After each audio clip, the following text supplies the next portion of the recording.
Well, folks, if you want a long pod, you got one here. This is nothing short of a long pod. You know, it's the old cliche, just like time flies when you're having fun. It was a fun podcast with a lot of action, a lot of numbies, a lot of good stuff, man. You can't beat some good in-depth numbies, especially when I didn't do any research for it. No, just give it to me. If they're free fell into my numbies, lap. free numbies. It was awesome. Yeah, it was excellent. Amongst some other very great, thoughtful questions from another Pipe It Up fan that we had. We got the commish on tonight. What's up? Giving us his thoughts, breaking down 2024 season. It was one for the ages, folks. So one for the ages. This was a pod for the ages. This was a pod for the ages. Good pod. Like Jack said, 2 fans on, commish on, and we talked about just the season as a whole with Kyle and the fans. Like I said, the first fan, Sean, was a numbies discussion. Second fan, Katie, was more of a little interview amongst us 3 and her picking our brains a little bit. So, yeah. A1 content. And this is the Pipe It Up podcast. Cue the intro.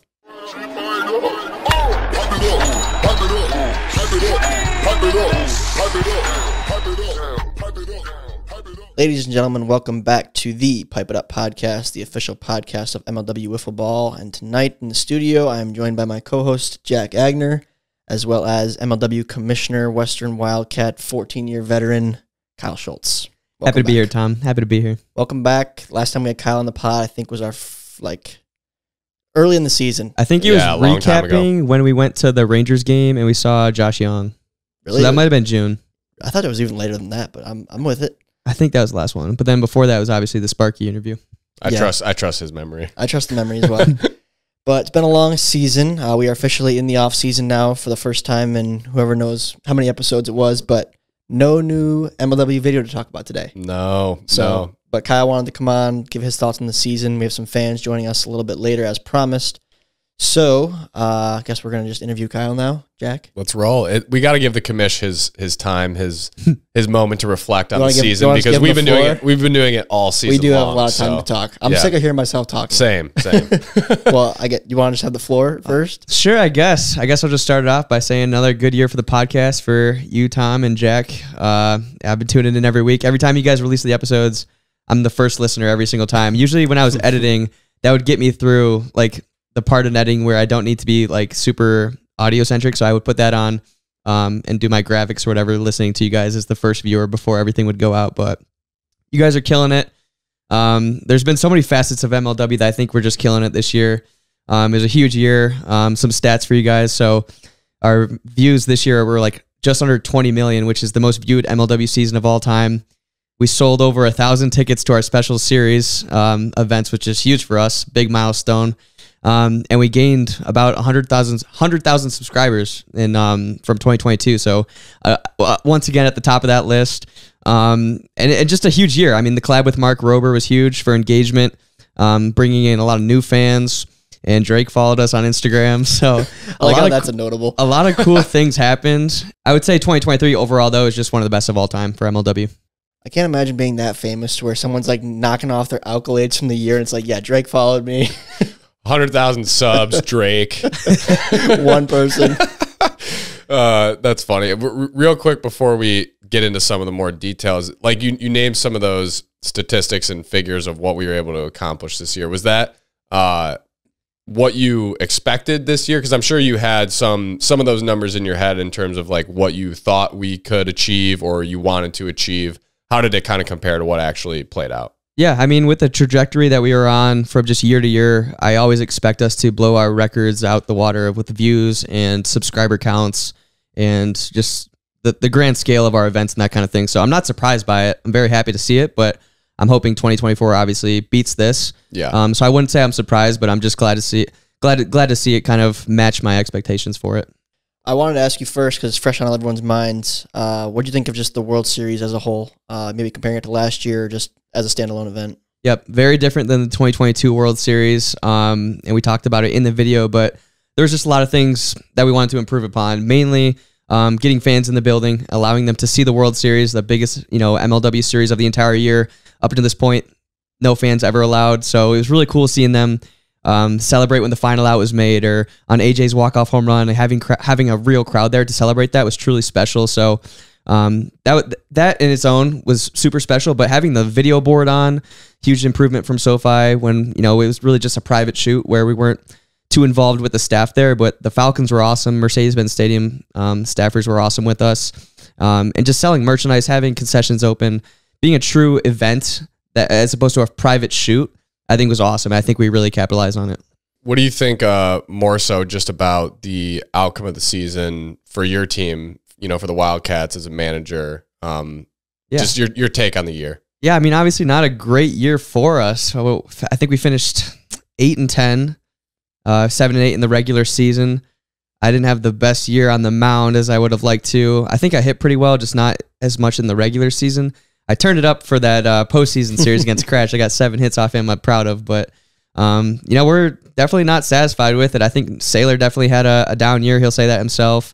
Pearson had some ups and downs, but he made some strides, especially on the mound. So happy about that moving into 2024. And I'm shout out to Liam Jackson. He had a kind of a slow start, was busy with some other stuff with work and whatnot, but he had that walk-off home run in the playoffs, which I was super happy with him. But we have 2 draft picks right now, so I'm very excited heading into the offseason how that could push us over to the edge and getting back to the World Series and eventually winning it. Were you surprised to see how everything played out in terms of the Eagles making a run and knocking off the D-backs, knocking off the Mallards, and then the new school Magic squad taking them down in 5? What'd you think of that as a whole? Just being so you watched everything so closely. Were you surprised by everything that happened in the playoffs? Honestly, not surprised. I think Dallas is in a very select group of aces that can just carry a team. I would say Dallas, Jimmy, RJ, and Cratch are those 4 guys right now in my mind that could just, it really doesn't matter what your offense looks like. Those guys can go out there and pitch every inning and you have a shot. So Dallas and the Eagles making that run didn't surprise me. The Magic, after getting that bye and just having to beat the Preds in a couple games, I don't know if I made a prediction on the show or anything like that, but I thought the Preds were just so hot and I thought they were going to cruise by you guys. So I was shocked by that, especially when it's you getting into the mix, Grant into the mix, RJ doing his job, and then Bonham throwing a perfect game. Like, it was a true team win. And I really did not see that coming. So I think that was actually the shock of the postseason, was just how, not even that you beat them, but you swept a super hot Preds team. I thought that was super impressive. And in the World Series, I thought it was pretty much a coin flip. I honestly thought the Eagles would win. I didn't make that prediction, but I think just with the depth they had, and the ability to knock off a back-to-back champ, and then the Mallards, who everybody thought was going to be in the World Series, was just going to feed into their momentum and play into their favor. But super happy for you guys. Obviously, you talked about this in the post-game interviews. Guys like yourself that have been around for a long time, and then you mix in Grant Miller, RJ Walgate, AJ Ackerman, like all these new guys making a difference in the World Series, which is so cool to see.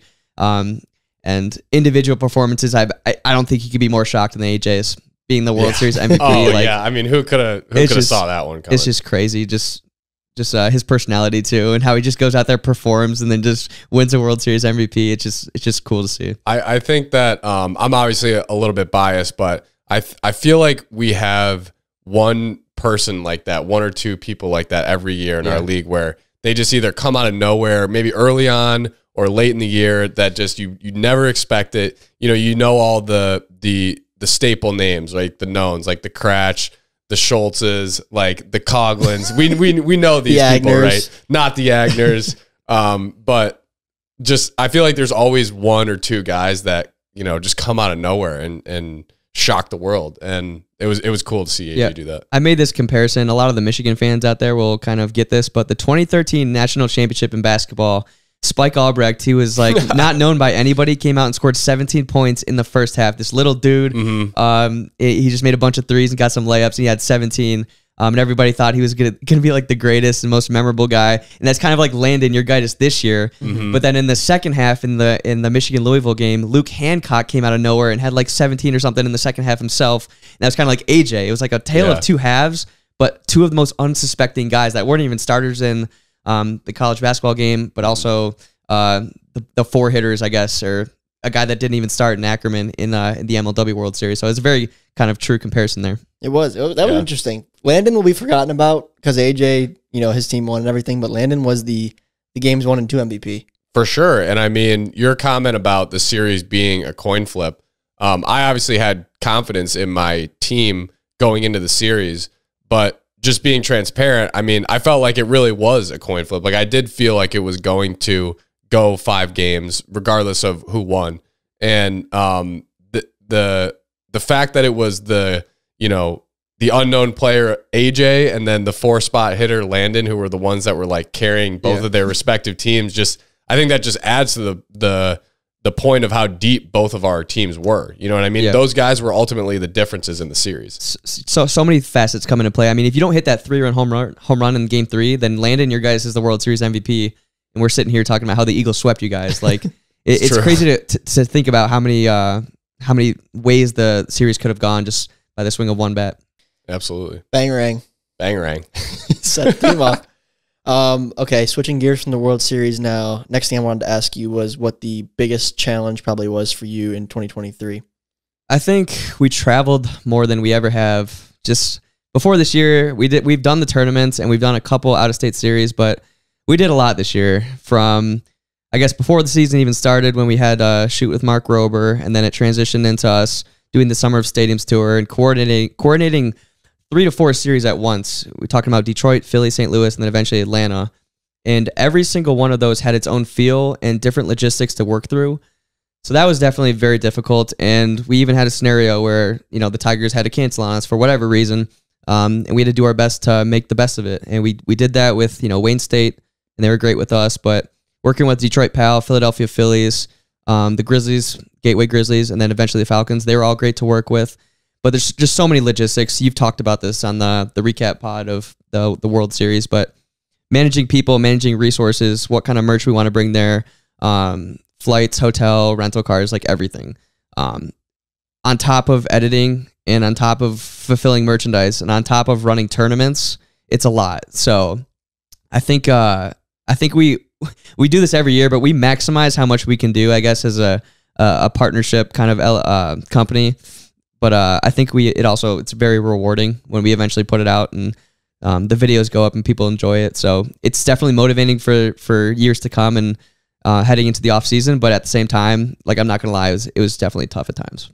Yeah. I think we added some new listeners. We just got our Spotify Wrap. So I think we've probably asked this question before in previous years when interviewing you at the end of the season. But for our new listeners, what does, aside from those things that you just mentioned, like, what does the typical week look like for you when we're in, like, when we're in the heat? Days? Yeah, the heat of the summer. In the belly of the beast. Yeah, in the belly of the beast. Yeah, for sure. So I'll give you typical, like, MLW series highlights, kind of like an agenda I go through, or checkpoints. So Sunday night, I usually like to have all the footage imported from all 4 or 5 camera angles, and I like to be very organized and sorted out, and maybe start the project of whatever I'm doing. So, like, just a regular highlight video, right? So that's main cam, alt cam, 2 or 3 GoPros, and then maybe some iPhone footage. And then if a photographer's there, I like to have his whole entire folder up from that day, so I can kind of envision what the video is going to be like before I even start the project.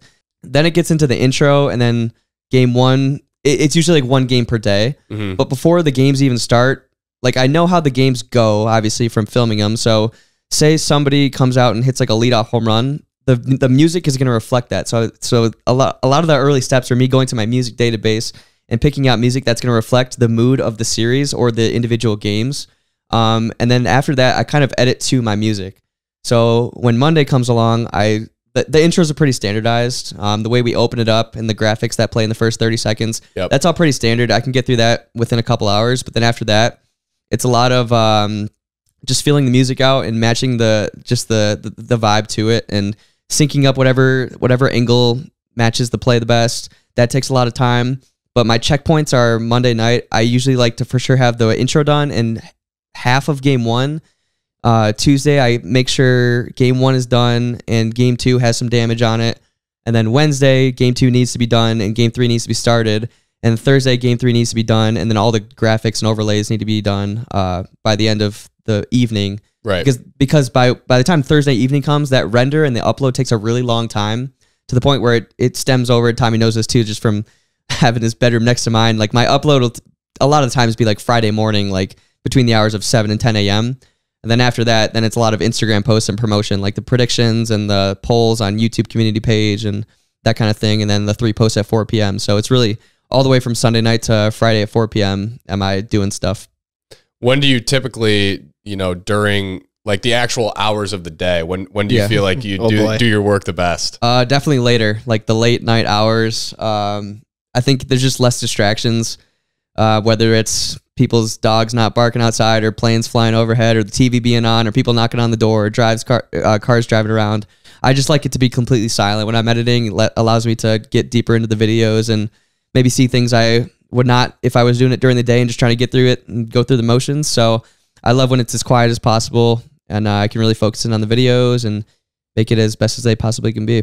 Dude, when I edit these pods late at night, I'm like this. I'm in my chair. I'm just like it's a miracle that these videos these podcast uploads don't have any like mistakes in them. These last couple I've had one shot at, and it's like 2:15 in the morning. And I'm just like, is it? I don't even know what's happening sometimes. It's so funny. But yeah, I'm not a fan of the late night grind, but for the pod, I have no choice. No choice. Yeah, shout out to Diet Coke. That's what gets me through the nights. DC, no free ads. Not a caffeine guy. No free ads. Well, you can sponsor us if you want. I'll give him a shout out. Our neighbor next door works for Celsius. Okay. I wouldn't really recommend that to anybody. Yeah. Honestly, because it gets you wired, man. But I'm going to be honest. If you guys noticed a different performance from me on the last podcast, I was feeling clear. I had a Celsius on the way here. I mean, it'll wake you up. And I was feeling pretty clear. So you guys let me know if you thought I was performing. Well, the problem I have with the Jack is, so yeah, I'm like, oh, it's going to be another late night. So I'll crack one at like maybe 9, 10 p.m. for the podcast. Mm-hmm. And then, yeah, I'll sort of hit a rhythm and then I'm cruising along and it's 1 a.m. I'm still going strong. But then I'll get into bed and I'm like, well, now I can't sleep. Yeah. So now I'm just wide awake. Yep. And I got to be up at 6 o'clock to make sure the video finished and everything. So it's Monday nights are never a good night of rest for me. There's always we made this joke when you guys moved into this new rental place, but MLW is a 24/7 operation. There's always someone somebody's on the watch. Someone's always awake from 0 to 2400 hour. There's everyone. Someone's awake at all times. Someone's awake. Someone's usually awake. Kyle, you always typically always improving, continuous improvement, but you like to add at least one or two things that are kind of staples in each video from year to year, right? So what was one thing that you kind of improved upon in your videos or added in 2023? And then, maybe what's one thing you want to improve on in 2024? For sure. So I think in the intro, we did a lot of typography or motion graphics per se. So it's a lot of, say when somebody hits a home run, a nice graphic will come up with their name and maybe a picture of them. And they kind of smoothly transitions into the replay of the home run. So that was one that I think was really cool. But I think what I want to continue to do, it obviously requires more time, but in really big game scenarios, I love like what we did in Game 5 this year, where I made a hype video pretty much. Yeah. In that first 30 seconds where I narrated it. There was highlights, past highlights, some throwback clips. I love doing that kind of stuff. And it's very reminiscent of what you'll see in MLB Game 7. They'll have like some big celebrity narrate a really cool collage or hype video trailer kind of thing before a big series. And obviously I'd love to do that more, but I like what I did there in Game 5. Game 1 also had kind of like a narration and like a more epic kind of feel to a grand opening to the World Series. So little things like that. But when it comes to the series, I think we've, in the past few years, crafted out a really good formula with just the amount of cameras we have and the GoPro on the strike zone. That's something I want to continue to do. And I think we have a good formula, but that's not to say I'm going to keep brainstorming to what I want to do next to keep improving it. Yeah, always brainstorming. What was your favorite? We obviously went on a lot of different trips this year. What was your favorite one? I don't want to pick a favorite, but I will say you have to, gun to your head. Okay, I will say one that I didn't didn't have the highest expectations for, that blew it out the water, was St. Louis. Just having like an independent league, frontier league, like team host our series, like that name isn't going to sell the series. So it was super rewarding for us just being at this park to sell 560 tickets or whatever. I was like, wow, it really didn't matter where we played the series. Like, our fans are so cool that they traveled out there and watched us, and they made it the most attended MLW series ever. And the meet and greet that we had, and the fact that people stayed after like a rain delay all day long to watch Game 3 at night, that was awesome. That was really cool. Philly was cool, but they capped it at 200 tickets. But that was just another really cool event, and playing in a big league ballpark was something we never done before. Detroit, we got to incorporate the community aspect into it, which I love, and I want to continue doing in 2024. And we actually already are making some steps to make that happen. But I think what I love is that every single one of them had its own taste. Right. Even the mini MLB series, going back there and playing against my brother Daniel and having the classic Wildcats and Eagles play against each other was super cool. It sucked there, just was again more rain, but we battled through it, and I'm very proud about us doing that. And it made for some good theater with the amount of lightning that was happening in that video. It was just very cinematic. So very cinematic. I won't pick one specific one, but I will say each of them had its own different feel and own great moments. I like Philly. Love that. Honestly, I'm biased, and the World Series was awesome. It's such a great experience. Mm-hmm. The trip was amazing. To the World Series. It all culminated to the World Series, but I do agree with you. There was just something so awesome about that St. Louis series and how we were able to, just pack that place out, honestly. Yeah. And that crazy storm that came through, and we still had all those people that waited around for us to watch the game. That was just a really special time. That was also that was the first out-of-state series that I was able to be a part of. So for me, especially that one meant a lot. That was a really fun trip. I'd say gameplay wise, yeah, St. Louis and Atlanta were sick, and like the environment with the fans and everything. But talk about trips. I like the Philly trip because it was a road trip and I didn't have to drive, which was nice. Fair. Okay, fair. Yeah. Chilling in the back seat. Can I name one thing about the St. Louis series that I really loved that I want to incorporate moving forward? I love how the crowd was right up against us. I loved that. You could hear them better. You could see them better. Atlanta was awesome, but they were a little further away, and just being that it's like a 80,000 capacity stadium, like in proportions, it looked like there was less crowd than what was actually there, unless you went up really close with the cameras, which we did a lot, and I tried to do so in all 5 of those videos. But St. Louis was super cool in that it looked like it was built for our type of crowd. You know what I mean? Exactly. I mean, it wasn't, when I say we packed it out, I don't mean we actually filled every seat in the stadium, but for the spot that we sectioned off, we filled up a really good chunk of it. And to your point, it almost felt like they were on top of us because of how close they were. Whereas like when we played in Atlanta, I mean, they were, several yards up in the air and then also away from where the actual fence was. So it was a little bit different feel. And I know you guys talked about this on the St. Louis podcast, but what was crazy is like, wasn't that like a 95 or 97 degree day? Like we couldn't even see them all because like 100 of the fans were in the concourse being shaded. Like, could you imagine if it was so just like hot. 10 degrees cooler, everybody would have been out there, it would have been even more flooded. So I really like that model of just facing a backstop and having an entire crowd of a pro baseball stadium watching us. Agreed. What do you think your favorite like overall video was to create, or favorite like moment in a video that you put your own spin on? I have a favorite I want to say after this.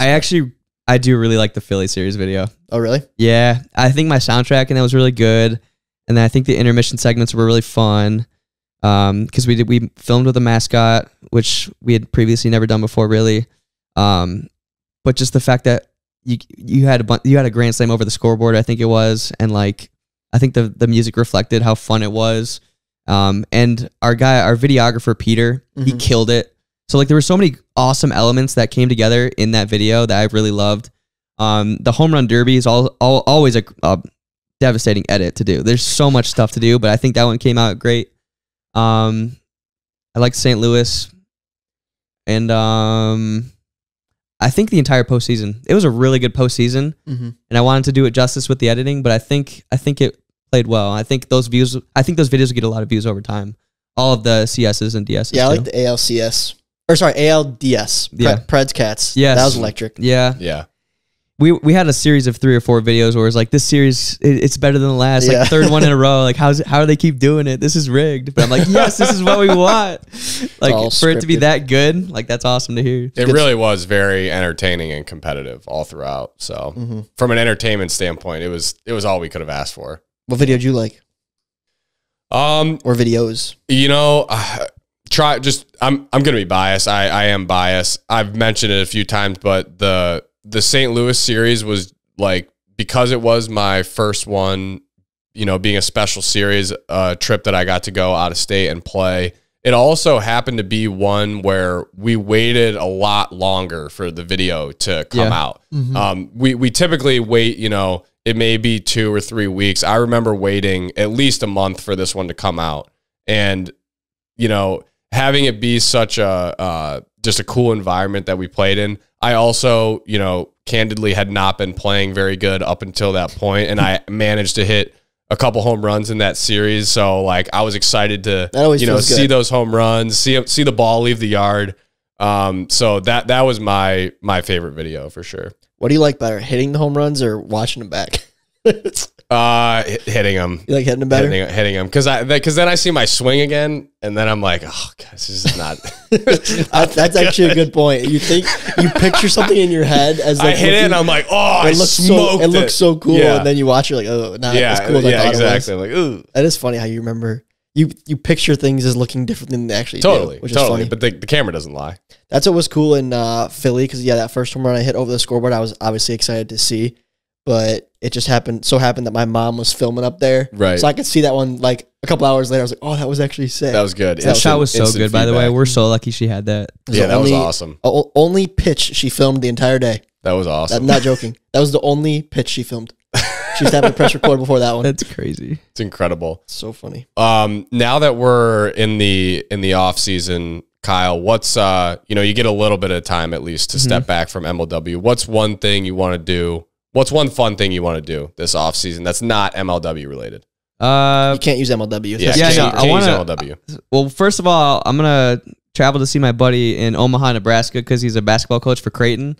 Ooh. So I'm gonna see a Creighton basketball game at their home arena in Omaha, Nebraska. Nice. So that'll be fun. But I want to travel alone somewhere. So I'm taking recommendations. Doesn't need to be someplace warm, but I like the idea of just going someplace to take it in and maybe ponder MLW things for the future. MLW related doesn't count. Yeah, it doesn't count. But just get not clear my mind, but I think help me kind of reset. So a reset spot. Doesn't need to necessarily be a big city or some place very scenic. I'm open to all ideas right now, but I think that's something for January or February. I have some ideas, but I'll take in any requests if people have solo traveled before in the U.S. You got any ideas? No, the Schultzes are just very independent, Dan individualistic. Yeah. We were trying to get him on the podcast. And I think Mark was like, "Oh, he's camping by himself." And it's like, "Oh, okay." I mean, it's awesome. I think it's very cool. I'll give it some thought, Kyle. Okay, maybe some places that would be worthwhile going. I don't really have anything. I have some ideas in mind. I've been saying I want to go to a beach because I haven't done a beach vacation in since senior spring break of high Hot school. take, I guys. mean, what do you like to do you're? I hate the beach. So, okay. So if your city, if your city is beach centric, it's out because I get burned. Yeah, and I'm not one for beaches. That's just not my vibe. I'm fully a Midwestern dude. Like grew up here in Michigan, and I feel like either sort of like a mountain route or maybe like a New York just for a weekend kind of route this time of the year. Well, I was thinking maybe go I don't know what maybe the go down like south a little bit to the Smokies, Tennessee? maybe Tennessee. Okay. Listen to some country music maybe or something, maybe you could stop by Nashville if you wanted to get some taste of the city. I'm out on Nashville. No, he's out on Nashville. I don't like country music, so that one's eliminated. Okay. We should just get a big board here and just start eliminating series, and then by process of elimination, we'll have one. We end up with somewhere in the middle of nowhere. It's just like Kansas. TBA on that. TBA. We'll keep you guys in tune on where Kyle ends up on his solo vacation. We're also going to the Rose Bowl, right? Yeah.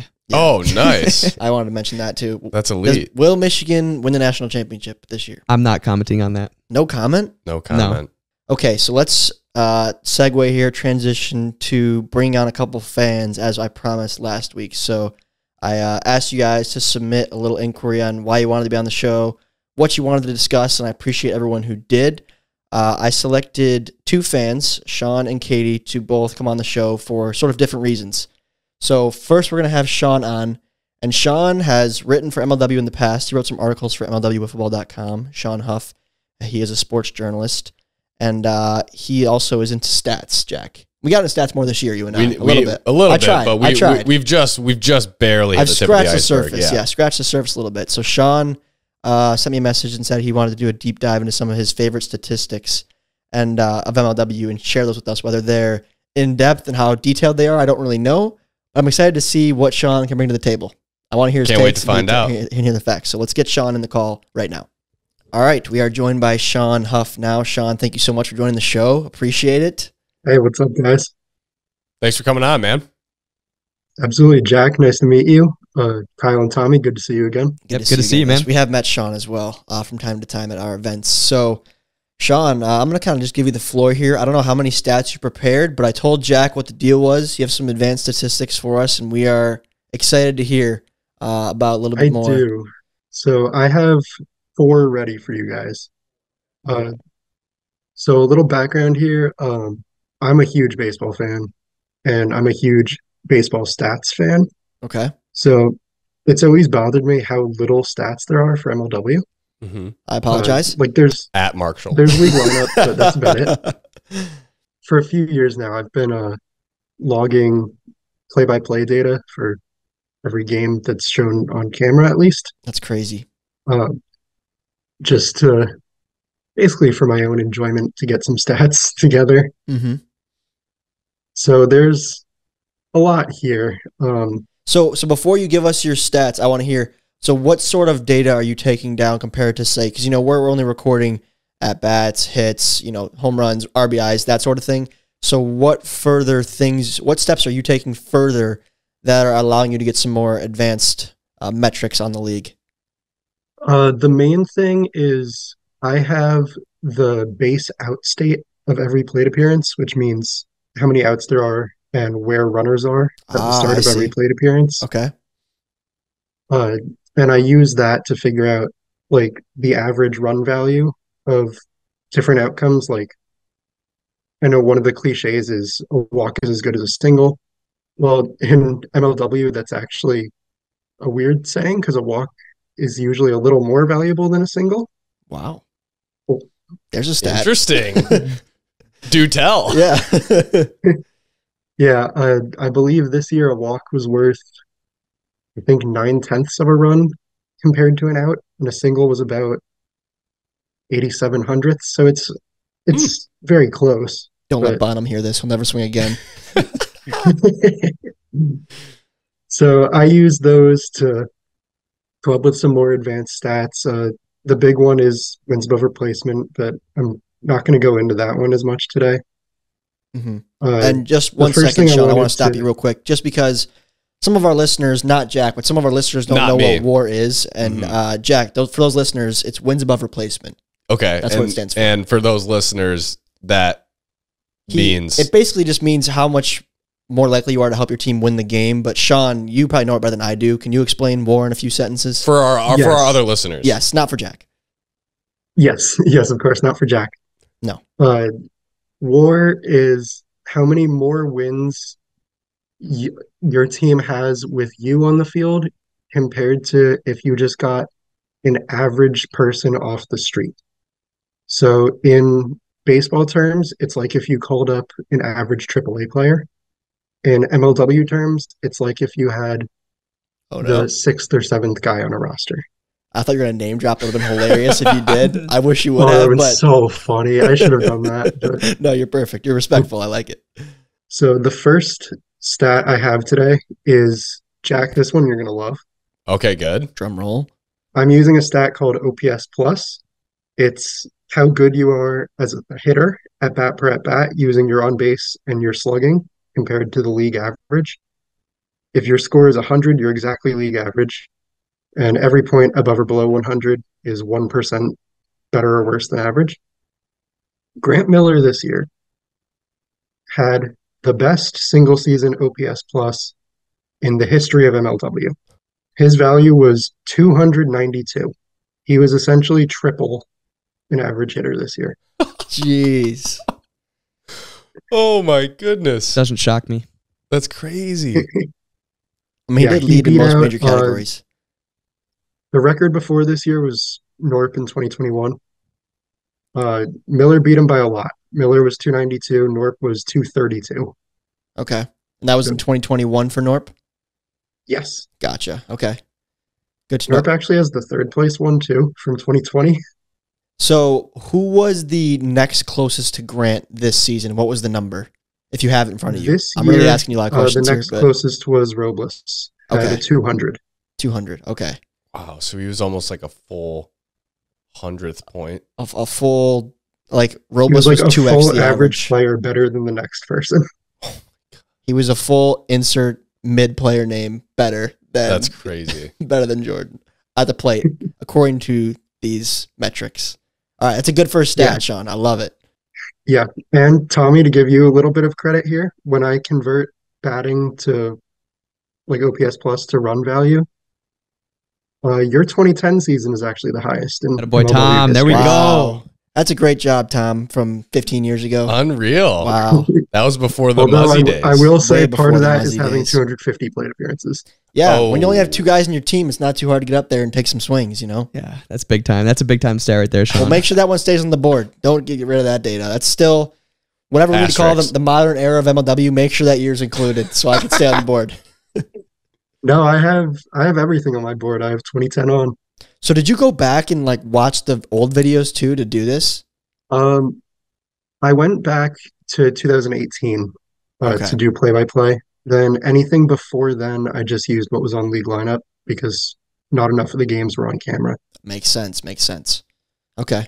Fair. Well, I'm intrigued now. I'm Yeah. excited for number 2. Number 2 is a Cratch stat, which I had to throw one in. He's the best player in MLW right now. He's about to win a second straight MVP. And this one I wasn't intending to talk about, then I found it today and I had to mention it. Cratch this year as a pitcher faced 218 total batters for regular and postseason combined. That was the most of any pitcher in the league. It was close though. Dallas was pretty close. He struck out 124 of them. That's 57%. That is wild. It's dirty. And that's plate appearances, right? Not at bats. That's plate appearances. When you step into the box against Crash, you have a more than likely chance of striking out, is what I'm hearing. Sounds about right. That's how I Yeah. feel. Not only are you more than likely to strike out, you are 14% more likely to strike out than you are to not. Look at this. Wow. Look at these numbers. Look at these numbies, Jack. Numbies, man. This is the Numbies are numbies. on This the is the guy. charts right now. This is the guy we need. And I think my favorite part of this one, second place was Dallas, who he struck out 51%, which is also Jeez. great. Yeah. RJ also did 51%. If Cratch pitched to 24 more batters and didn't strike any of them out, he would still be ahead of Dallas. Wow. It's Well, impressive. if that didn't, And if he was doing it while he didn't 360 already have the and MVP locked up, that stat might just that stat put it might over linger the in my top. head when it comes to cast my vote. That's right. Might linger in my head a little bit, but all right. Cool. Well, Cratch, you got the nod as well. We got a Grant Miller state of approval and now a Mhm. Ryan Cratch state of approval as well. Yes. Now, for a third one, this is a brand new stat for me. I just started doing this year, and it's fielding run value. I just take the average run value of each type of ball in play. Like a ground ball to left field is worth this much, a fly ball to the pitcher is worth this much, Mm-hmm. and use how many plays you successfully made and how many you didn't to figure out how many runs you're worth compared to an average fielder. Jimmy Norp this year was worth about +9 runs as a fielder, Oh my which is the gosh. same as Sean Flynn was worth as a hitter and Trey Flood was worth as a pitcher. That's how valuable Norp's glove is. Wow. So just That sounds about right. so Norp being in, you're saying Norp being in left field, in terms of Uh, runs allowed. this is combined left field and pitcher Okay, fielding. but you're saying just Norp on the diamond is Yeah. statistically just as valuable as having Trey Flood pitch. Yeah, having Norp in the field compared to like an average fielder is as good as having Flood pitch compared to an average pitcher. Jeez, that was and Sean Flynn. that's a hitting. bit of a brain twister there, but Yeah. that's crazy. And there were other people really great in this too. Like I'm guessing Miller was Grant, worth yeah. 6.5 runs. Dallas was worth 6 runs. Whalen was worth 4. So Right. this is probably a really dumb question, but I'm gonna ask it anyway. So you're saying it's worth 9 runs? Is there like period that's worth like 9 runs in a series or a game or a season, or is that just like it's just apples across the season. across the season? Okay. Yeah. Okay. So basically, Norp being in the field saved the D-backs 9 runs throughout the course of the year. Yeah. So almost a run a game. Compared to if Just they shy just of a had a run a perfectly average fielder. That's actually crazy. Wow, that is I believe that it is though. nuts. I mean, it could be even more for all I know. Yeah, Like, that is these plays nuts. that Norp and guys Grant makes sometimes are crazy. We talk about how crucial it is in a short game. You know. So what did you say Yeah. Grant's was, Sean? 6? Grant was 6.5. 6.5. What And was then mine? Dallas was 6. Yours, Jack? Yeah. -5. I don't think you played the field this year. Oh, Sean, but I did. No, I was only one series. I was in there for like maybe an inning. Yeah, I have you listed as no fielding chances. That's good. Keep it like that. Yep. Keep it that way. I feel like It's best for everyone. I feel like, to be honest, I could be a negative or like a very average guy. I was not that good out there. Can you be negative in this category? Do you want to know? yes. I mean, yeah, yes, we do. I won't be offended. I know I played average out there at best. Minus 1.7. That makes sense. Mm-hmm. So I'm worse than You your average called right it. fielder. Yeah. Yeah. Okay. What about me, Sean? I'm curious. Plus I 2.5. think you were plus a half. Okay. Oh, ooh. I will look. Okay. I would have thought a little higher. I would have thought a little higher. Oh It's no, made some good plays. I was reading the win conversion. Sorry, you were plus 1.7. Okay, Well, that that's sounds about I'll right. take You were that. good. 0.8 You were off. close. I'll Yeah. take it off. Interesting. All right. I want everyone to guess right now on this statistic. Who's the guy we haven't talked about yet? Brennan Russell. What's his number? Ooh. Jack, you first. You know, you want to get. yeah, I feel like Brennan didn't have his best fielding year as he's had in the past. So normally I feel like he would be a little higher, but I'd probably say he was somewhere around what Kyle was at. Maybe like 1.5, maybe 1, maybe a little bit less. I'm going to say Russell was minus 0.8. I'll say between you guys, I'll say like 0.7. Kyle was the closest. Okay. He was 0.4. There we go. Ah. Or, Dang. All right, cool. I like that game. I do I like will say though, he had a lot of chances. He was like tied for third in chances, I believe. His efficiency rating was really bad. mhm. Not an efficient guy. We got to do some work in the Mallards camp. Minus 1.7 ain't going to cut it in right no, field. sir. We need positive players out there. I'm telling you, Tom, just take yourself out. Take I yourself don't. I honestly think I was probably still our best option in right field. I tried to. I think at some point when Robles was pitching, I was out there. I think Caden and Preston might be the better play. Mhm. I need to get those numbers. Carlington was your best fielder this year. Okay. That's a very small These sample. statistics are now all garbage, and I don't believe a second of it.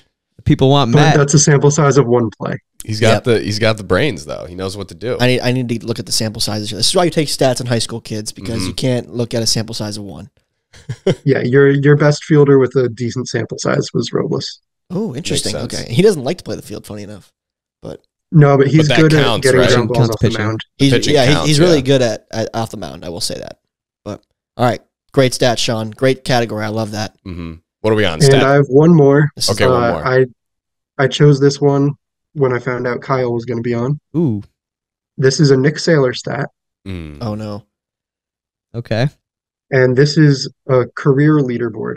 Saylor, as of this year, he wasn't first before this year. Now he is. Of all MLW pitchers, like in league history, with at least 30 innings pitched, Saylor is the all-time leader in strikeouts per walk and has allowed the fewest walks per inning. Sounds about That's right. crazy. Yeah, I know what I'm getting with Nick Saylor. I'm getting strikes, but Get it it also over. might mean they're going to be shots off the bat. But it's cool to hear the stats pair up with that. I will tell you though, his career ERA is under 2. That's Yeah. not bad. That's pretty Yeah, good. he's had a good. That'll pay the bills. Yeah, he gets the ball over. He saved our butts a couple times, especially in Vermont this year. He limited the damage. Who, if you have it in front of you, Sean, who are a couple of other pitchers in that category who do really well on the walks per inning side of things? The best ones in the draft era are Saylor, Walgate, Bonham, Cratch, Norp, and Robles. And then there's a pretty big gap after them. Two Okay. of the top 3 on the Magic. Let's go. Not bad. Bonham will Not get it bad. over. He was a Mallard at one point, you know. That's true. That's Wasn't you it? drafted. I drafted him. Yeah, you I did. drafted him. I'm having way too much fun. I want to know. can we just I run want this to know bonus stat. What's like the worst stat you have on me? Like the most insulting. Just like I hope no one wants to hear it. Got to be a pitching stat. Let me look. Oh no, The duck hook? The duck hook. God, I'm excited for this. He's like, let me see here. I got a list of them. I got a whole separate sheet for this. Let me. Let me open up my other drive. Let me plug in my external hard drive for a second here.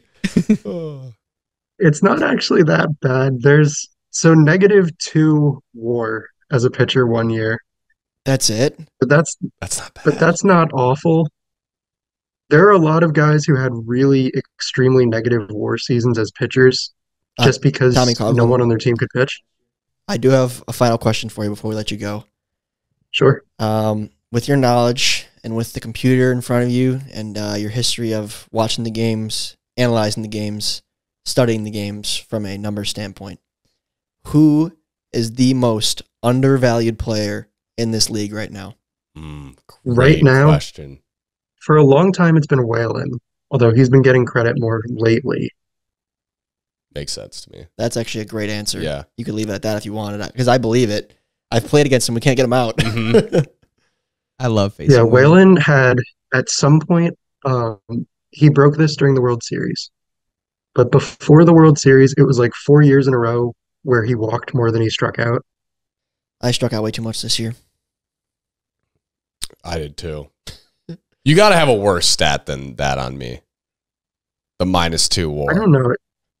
Your batting stats are pretty solid, Okay. and you haven't pitched that much. That's true. Jack, you just I guess you I'm not just- really. I don't you really just- have that. You Many just fail the stats. eye test is the problem. Yeah, That's I the think biggest that's really what it You is. can't put that in Well, numbers. there You is can't put there that in is one, numbers. but it's a small sample. Your 2022 OPS plus was 3. So 3%. Is that good? So Grant was 300, and you were 3. Wait, but that's a small sample size, though. You didn't come to a lot of series. Yes, that's a sample of like a series and a half, and one of those series was against Baranowski when he was God. Right. Let the record show, folks. Small sample size. Small sample size. You got 3. 3. He was Grant. Had 3,000. Grant was 100 times better. Oh my gosh! Is that what that means? I don't know if that's correctly stated, but I don't know. It's got it 3. Yeah, Not I think quite. so. Grant was not quite. It was close though. well, Sean, that was awesome. I think we got to run this back. Yeah, I think you're well. I'm gonna just say you're welcome on any time because these stats were incredible. This was awesome. We might need to get a Hey, little I'd weekly be happy to come on. Sean and stat little every stat. week Get because more in depth about this. when I go through my computer, I'm not as good as you. I don't have this. I can't crunch the numbers that fast. But that was awesome, Sean. I do appreciate it a lot. Absolutely. Thanks for having me on, guys.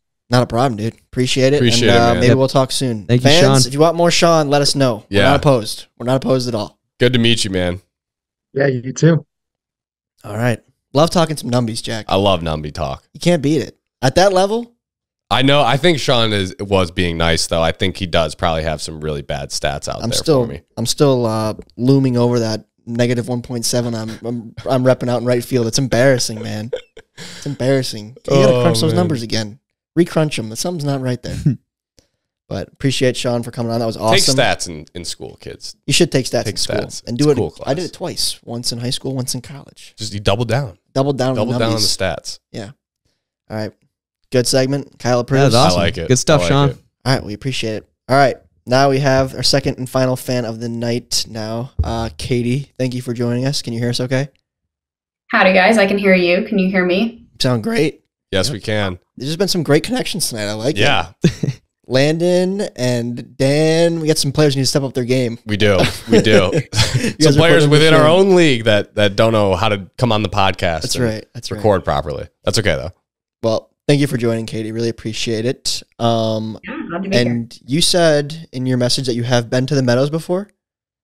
Yeah, I've been to the Meadows twice, actually. I'm in Ann Arbor, go blue. Nice. And so I have trekked out there twice. When you guys post the Instagram stories saying that you're going to be playing at like 1 p.m. on Sunday, twice I've trekked out there to go watch and just sit in the field. It's been a blast. And who did you watch play? Which series?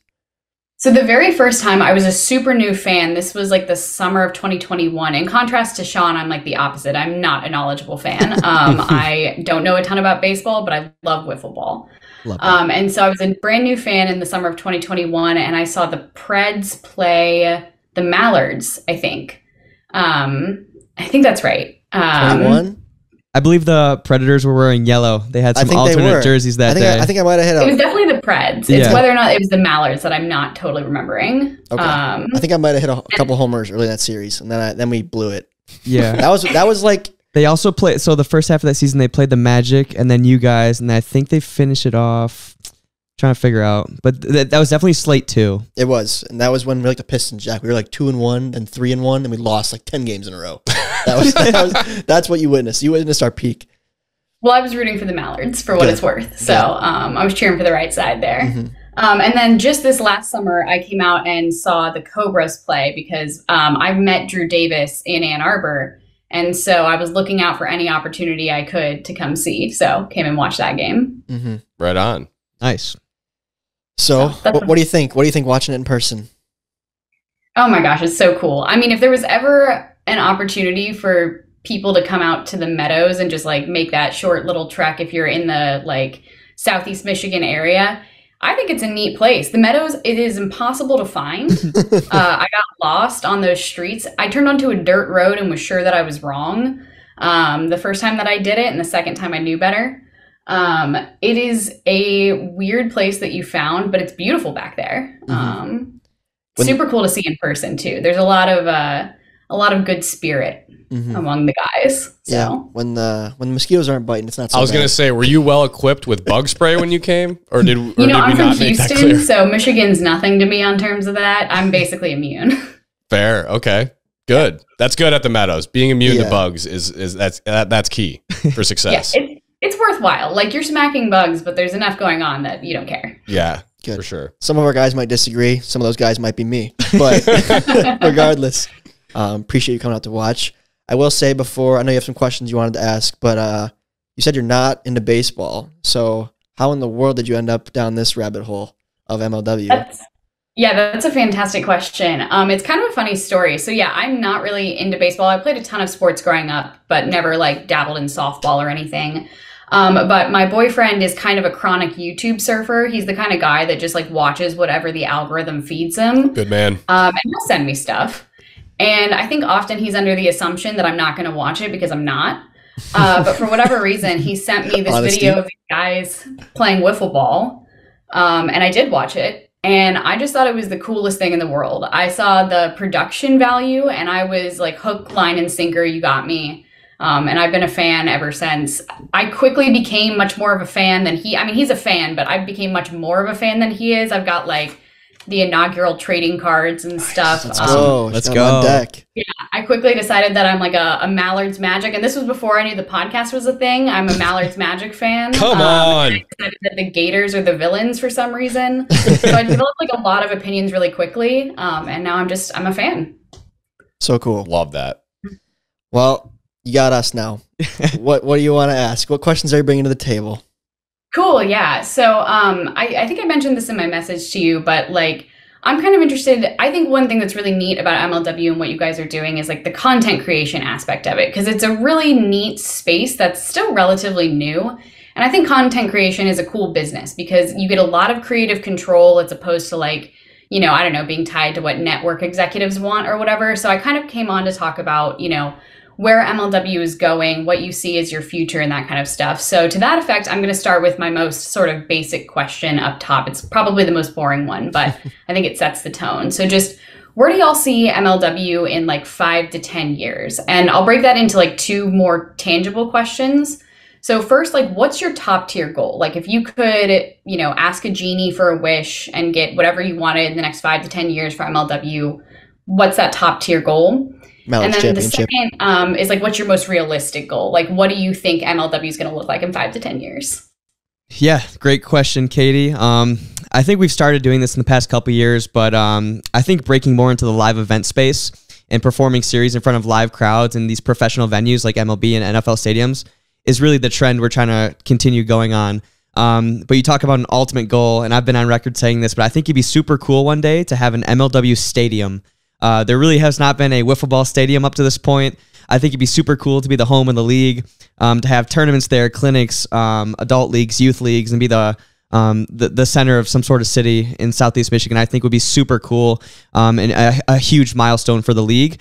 But I don't know if that's a 5-year plan, a 10-year plan, or even more. But more within the near future. I think just continuing to do these out-of-state series in front of live crowds all across the country, meeting our subscribers, incorporating them to the videos, and all around making some great content. I think that's kind of the way we're kind of trending right now. But our visions are obviously very high. We have big hopes, but I love what we've done to this point. Yeah, I mean, growing it from completely the ground up, you guys are such a beacon of everybody who's ever wanted to be a creator, I would say. So that's really cool and a fantastic goal. Because I was kind of wondering, you know, I see a lot of different futures for MLW. If you were like, I don't know, if you brought me in to like talk strategy of what your business should be, I could see you going like the network TV route, you know, focus on expanding geographically, doing more travel and stuff. So you have so many options, but it's cool to see that you know, want to pay deference to like the Southeast Michigan with like a local place still. Right. And I love with just YouTube how much control we have, you know, with no overhead, with a network. It's super cool for us to do our own thing and edit the videos our way, put teams out there that we love and our friends growing up and incorporating new people into the channel, I think is one of the most underrated parts about what we do. Yeah, that's awesome. And that actually segues really well into my next question, which is, so the guys in the league are like increasingly coming from a really wide array of backgrounds. Like you have young guys like RJ on the same team as your Grant Millers who have like a family. And so you've got people who have careers now and you still have kids who are in high school playing and stuff. So do you think MLW is going to stay a mix of players like this? Or do you think that ultimately your goal is to like lean more towards one type of player or another? Do you have thoughts on like what the player makeup of MLW is going to be going forward? That's a really good question. Jack, what's your perspective just right now off that question? Yeah, you know, I mean, I think there's gonna have to be a transition towards, you know, some more youthful players. Obviously, we still have the core of Brighton guys that kind of founded the league. You know, we've got guys who like Kyle or Dan and Tommy who started the league and are still in it. But obviously, like there's different phases, different chapters of life for everyone, and eventually, it's just, you know, a natural thing where people will have to retire from the league. We've had to say goodbye to folks such as Noah Dabrico or, you know, Michael Shima as of late. So there's always going to be the natural kind of attrition of people who just aren't able to commit to it anymore because it is a commitment. That being said, I don't know what Kyle's perspective would be on this, but I think the amount of new players that we've added into the league in the past few years through the draft, I think there might have to be a slowing down of that just because I don't know if we're necessarily, and I won't speak for Kyle, but I don't know if we're necessarily going to look at continuing to expand the amount of teams in the league, at least for right now. And so with only so many roster spots, if there's not a ton of attrition right away with the people retiring from the league, then it's going to become a point where it's hard to continue to add. But Kyle, I don't know if you had anything else. Yeah, so I just love having a diverse group of guys in the league, whether that's age, background, whatever, because I think it's super cool for different type of fans to relate to different types of players.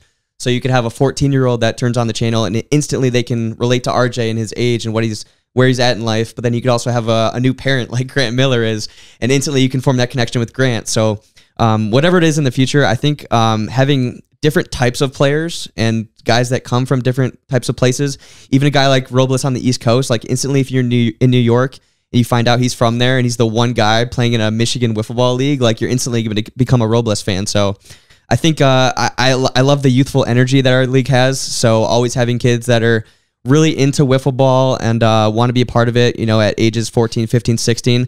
But then also having journeymen that have been playing competitive wiffle ball for 10 plus years, I think is a super cool contrast. And I think creates a great dynamic in the league.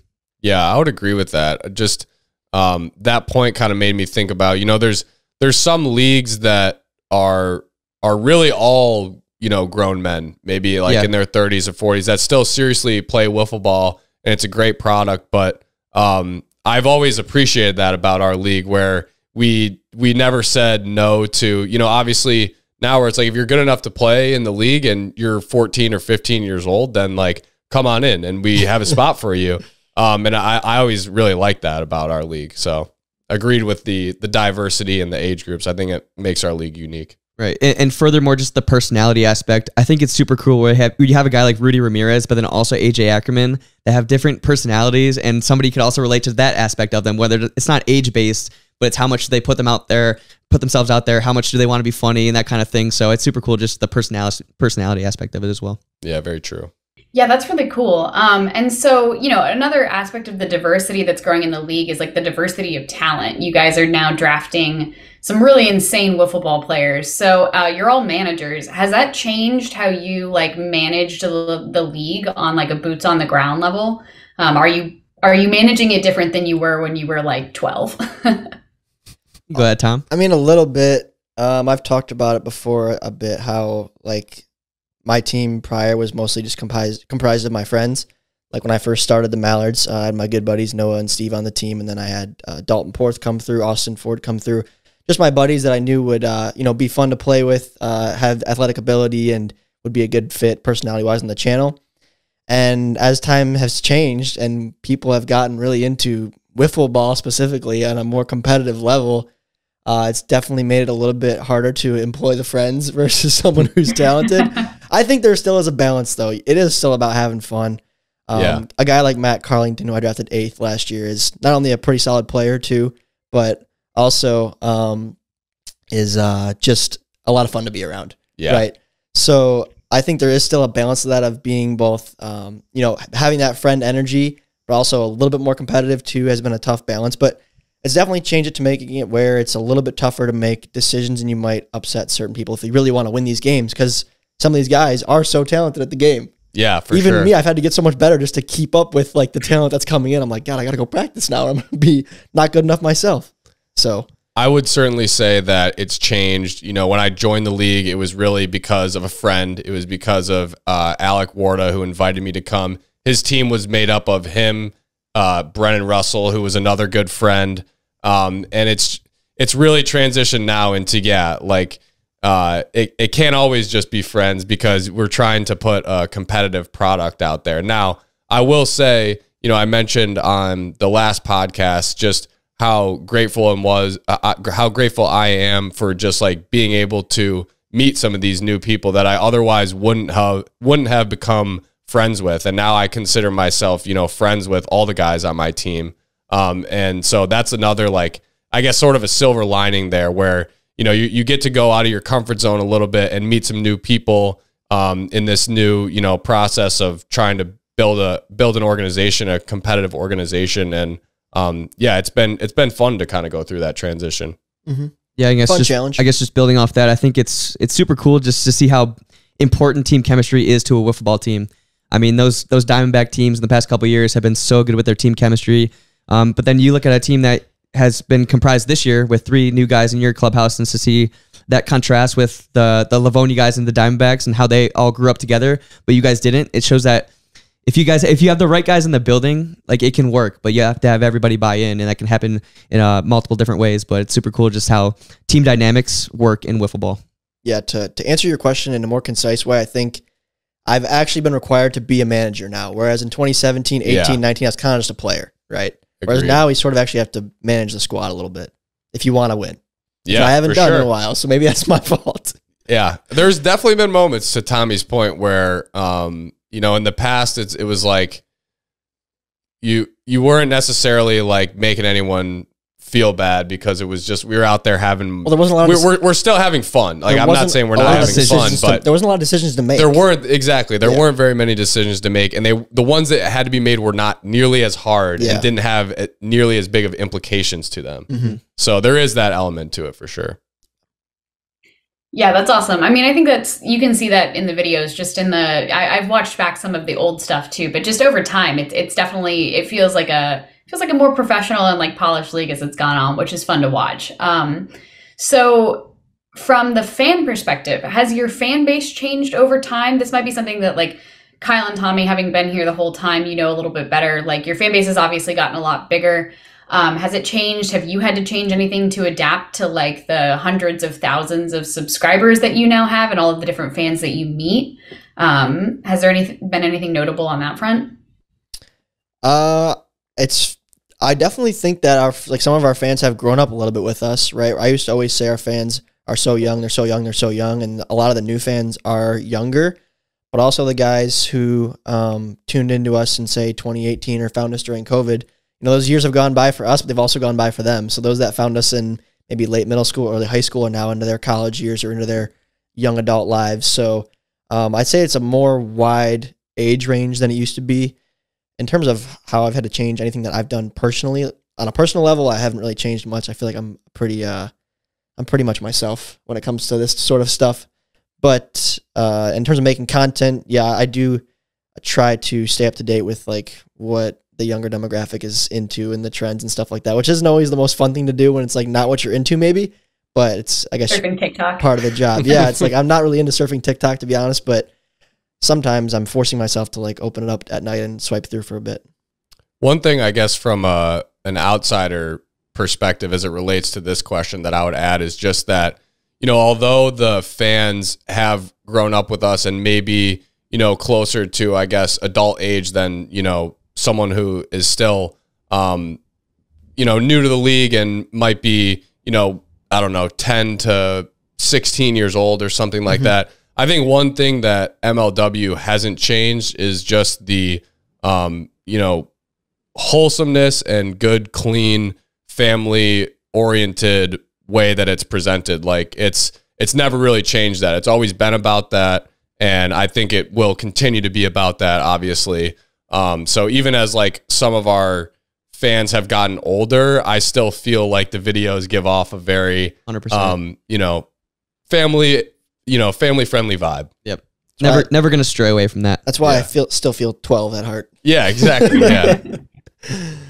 Not a bad thing to feel at heart, especially as you get older. Yeah, so you guys have done a really insane amount of super cool things over the past just like couple of years, right? Like you've had sponsorships, you put out merchandise like trading cards, you did the Mark Rober collab, you're playing at pro stadiums.